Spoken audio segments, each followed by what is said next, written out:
ഷൗക്കത്ത് അലിയെ തലവനാക്കി SIT സംഘത്തെ രൂപീകരിച്ചത് വെറുതെയാണെന്ന് കരുതിയോ? CPMകാരുടെ നെഞ്ചത്ത് കയറിയാണ് ഇപ്പോൾ ഷൗക്കത്ത് അലി താണ്ഡവം നടത്തിക്കൊണ്ടിരിക്കുന്നത്. ആലപ്പുഴയിലെ ആ രക്ഷാപ്രവർത്തനമുണ്ടല്ലോ, അതിൽ പങ്കെടുത്ത ഏമാന്മാർക്കുള്ള ഗപ്പ് ഷൗക്കത്ത് അലി നേരിട്ട് കൊടുക്കും. ഷൗക്കത്ത് അലി കൃത്യമായ ഇടപെടൽ നടത്തിയിരിക്കുന്നു. ഒരു ലാഗുമില്ലാതെ, അതായത് അന്വേഷണത്തിൽ അങ്ങോട്ടോ ഇങ്ങോട്ടോ വ്യതിചലിക്കാതെ, ഒരുത്തനെയും ഭയക്കാതെ ആ അന്വേഷണം കൃത്യമായി മുൻപോട്ട് കൊണ്ടുപോയി അധികം വലിച്ചു നീട്ടാതെ ദേ ഇപ്പോൾ റിപ്പോർട്ട് കോടതിയിൽ സമർപ്പിച്ചിരിക്കുകയാണ്.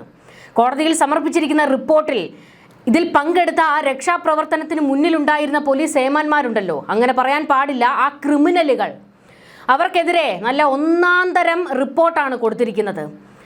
ആയുസുള്ള കാലത്ത് ഇനി സർവീസിൽ ഇരിക്കാമെന്ന് ഒരുത്തനും കരുതണ്ട, അമ്മാതിരി റിപ്പോർട്ട് കൊടുത്തിട്ടുണ്ട്. ചാകടാ നീയൊക്കെ, കരിങ്കൊടി കാണിക്കുമോ എന്ന് പറഞ്ഞുകൊണ്ടായിരുന്നു ഈ 5 ഏമാന്മാർ 2 പേരെ വളഞ്ഞിട്ട് തല്ലിയത്. ആ ദൃശ്യങ്ങൾ കണ്ടാൽ ആരുടെയും ചങ്ക് പൊട്ടിപ്പോകും. കാരണം അടിക്ക് ഒരു മയവും ഉണ്ടായിരുന്നില്ല. ഇല്ല, കൊല്ലാൻ പാഞ്ഞെടുക്കുന്ന വെറി പിടിച്ച മൃഗങ്ങളെ പോലെ ആയിരുന്നു ആ പോലീസുകാർ ആ സമയത്ത് അവിടെ പ്രതികരിച്ചത്.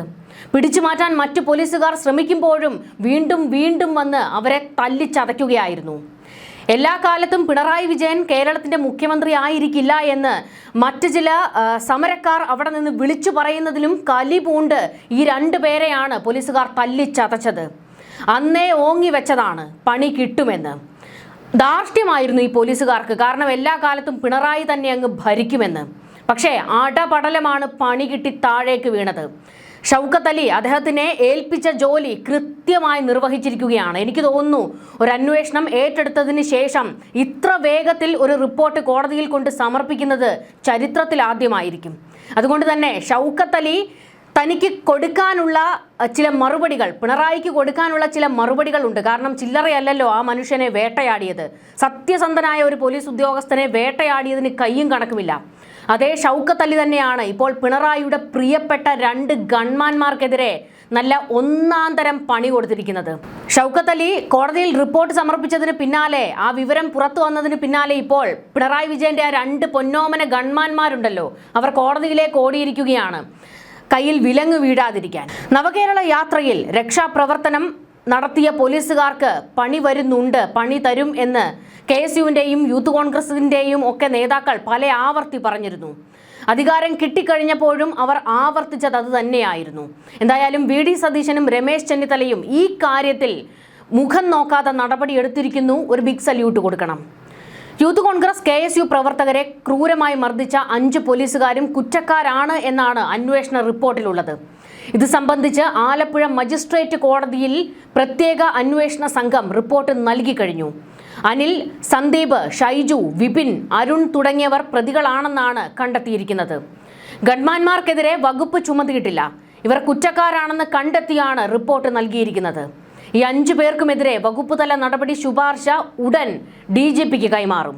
തീർന്നില്ല, ഇതിലെ ഈ മെയിൻ വില്ലനുണ്ട്, ഈ കളിയിൽ ഒരു മെയിൻ വില്ലൻ ഉണ്ടായിരുന്നു. ആ വില്ലനെ ഉൾപ്പെടെയാണ് ഷൗക്കത്ത് അലി തൂക്കിയിരിക്കുന്നത്. ലോക്കൽ പോലീസ് തടഞ്ഞു വെച്ചിട്ടും യൂത്ത് കോൺഗ്രസുകാരുടെ തലയ്ക്കടിച്ചുവെന്ന് റിപ്പോർട്ടിൽ പച്ചയ്ക്ക് പറയുന്നുണ്ട്. ഗുരുതര ചട്ടലംഘനം നടന്നുവെന്നാണ് കണ്ടെത്തൽ. അന്ന് ക്രമസമാധാന ചുമതലയുണ്ടായിരുന്ന ADGP MR അജിത് കുമാറിനെതിരെ ഉദ്യോഗസ്ഥർ SITക്ക് മുൻപിൽ മൊഴി നൽകിയിരുന്നു. എന്നാൽ ഈ മൊഴിയിൽ ചില വെട്ടലും തിരുത്തലും ഒക്കെ പിന്നീട് സംഭവിച്ചു. അതായത് MR അജിത് കുമാർ ഒരു സംരക്ഷണ കവചമൊരുക്കി ഈ കേസ് ഡയറി ഒന്ന് തിരുത്തി എന്നാണ് വിവരങ്ങൾ. ഗൺമാന്മാരെ രക്ഷിക്കാൻ അന്ന് ക്രമസമാധാന ചുമതലയുണ്ടായിരുന്ന ADGP അജിത് കുമാർ നേരിട്ട് ഇടപെട്ടതായിട്ടാണ് ഉദ്യോഗസ്ഥരുടെ മൊഴികൾ. ഇതാണ് ഞാൻ പറഞ്ഞ കളിയിലെ ഒരു മെയിൻ വില്ലൻ കൂടി ഉണ്ടെന്ന് പറഞ്ഞില്ലേ, ആ വില്ലനെ ഉൾപ്പെടെ തൂക്കിയാണ് ഇപ്പോൾ വലിച്ചു പുറത്തേക്കിട്ടിരിക്കുന്നത്. തിരുവനന്തപുരത്ത് വിളിച്ചു വരുത്തി കേസ് ഡയറി തിരുത്തിച്ചു എന്നാണ് മൊഴിയിലുണ്ടായിരുന്നത്. അതുപോലെ തന്നെ ഷൗക്കത്ത് അലി റിപ്പോർട്ടിൽ വ്യക്തമായി പറഞ്ഞിട്ടുണ്ട്. കുറച്ചു കാലമായി MR അജിത് കുമാർ ഒരു നോട്ടപ്പുള്ളിയാണ്. പിണറായി വിജയന്റെ ശിങ്കിടിയായി നിന്നുകൊണ്ട് പലതും കാണിച്ചു കൂട്ടിയിട്ടുമുണ്ട്.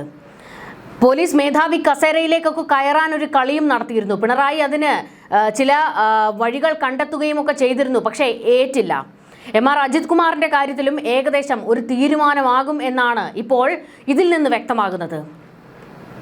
കേസ് അട്ടിമറിച്ചവർക്കെതിരെ നടപടി വേണമെന്ന് AD തോമസ് MLA ആവശ്യപ്പെട്ടിട്ടുണ്ട്. അതായത് ആ ആവശ്യത്തിൽ എ.ഡി. തോമസ് ഉറച്ചു നിൽക്കുകയാണ്. അന്ന് അടികൊണ്ടവരിൽ ഒരാൾ എ.ഡി. തോമസ് ആയിരുന്നല്ലോ. ആ ദൃശ്യങ്ങൾ കണ്ടവർക്കറിയാം. അല്ലെങ്കിൽ ഇപ്പോഴും യൂട്യൂബിൽ അടിച്ചു നോക്കിയാൽ ആ രക്ഷാപ്രവർത്തനത്തിൻ്റെ ദൃശ്യങ്ങൾ കാണാം. അതൊന്ന് എടുത്തു വെച്ച് നോക്കുക. അതായത് സാധാരണ പോലീസുകാരുടെ കയ്യിലിരിക്കുന്ന ഒരു ലാത്തിയുണ്ട്, അതിനേക്കാൾ നീളമുള്ള ഒരു ലാത്തി. ആ ലാത്തി ഉപയോഗിച്ച് ആഞ്ഞടിക്കുകയാണ്. സാധാരണ നമ്മൾ ഈ വിറകൊക്കെ വെട്ടാൻ നേരം കോടാലി ആഞ്ഞു മുകളിലേക്ക് എടുത്തിട്ടല്ലേ താഴേക്ക് വീശുന്നത്. അതുപോലെയായിരുന്നു ഈ കയ്യിലുണ്ടായിരുന്ന ഈ നീളത്തിലുള്ള ലാത്തി. അത് മുകളിലേക്ക് ആഞ്ഞെടുത്തിട്ട് ഈ രണ്ടു പേർക്ക് നേരെ വീശി അടിക്കുകയാണ് ചെയ്തത്. അടികൊണ്ട് പുളഞ്ഞ് ഈ രണ്ടുപേർ, എ.ഡി. തോമസ് കൂടെ ഉണ്ടായിരുന്ന ആളും പുളഞ്ഞിരിക്കുകയാണ്. അടികൊണ്ട് പുളഞ്ഞു പോകുക എന്ന് കേട്ടിട്ടില്ലേ? അതുപോലെ ചുരുണ്ടു കൂടുകയായിരുന്നു. എന്നിട്ടെങ്ങാണ്ട് നിർത്തിയോ? വളഞ്ഞിട്ട് ആക്രമിക്കുന്നു 5 ഉദ്യോഗസ്ഥർ ചേർന്ന്.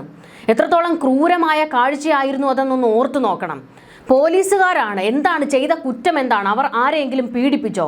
അതോ എന്തെങ്കിലും തീവ്രവാദ പ്രവർത്തനം നടത്തിയോ? പക്ഷേ ഈ പീഡിപ്പിക്കുന്നവരെയും തീവ്രവാദ പ്രവർത്തനം നടത്തുന്നവരെയും ഒക്കെ ചില പോലീസ് ഏമാന്മാർ താലോലിച്ചെടുത്തുകൊണ്ട് പോകുന്ന കാഴ്ച നമ്മൾ കണ്ടിട്ടുണ്ട്. പക്ഷേ ഇവിടെ അവർ ചെയ്ത തെറ്റ്, മുഖ്യമന്ത്രിക്കെതിരെ പ്രതിഷേധം നടത്തി. അന്നത്തെ മുഖ്യമന്ത്രിക്കെതിരെ കരിങ്കൊടി കാണിച്ചു.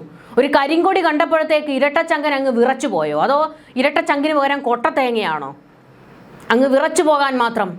ഈ സമരത്തീ ചാടി കയറിയവരാണ്, സമരപ്പുഴയിൽ ആറാടി വന്നവരാണ് എന്നൊക്കെയാണ് CPM-കാർ വെച്ചലക്കുന്നത്. ഈ പറയുന്ന മൈക്കൊക്കെ കിട്ടുമ്പോൾ കവലപ്രസംഗത്തിൽ ഗീർവാണം അടിക്കുന്നവർ. അങ്ങനെ ഗീർവാണം അടിക്കുന്നവർ ഒരു കരിങ്കൊടി കാണുമ്പോൾ എന്തിനാണെന്ന് ഇങ്ങനെ ഹാലിളകുന്നത്? എന്തിനാണെന്ന് ഇങ്ങനെ ഭയക്കുന്നത്? ഈ നവകേരള യാത്ര നടന്ന സമയത്ത് എന്തെല്ലാം അതിക്രമങ്ങളാണ് കേരളത്തിൽ അങ്ങോളം ഇങ്ങോളം റിപ്പോർട്ട് ചെയ്യപ്പെട്ടത്.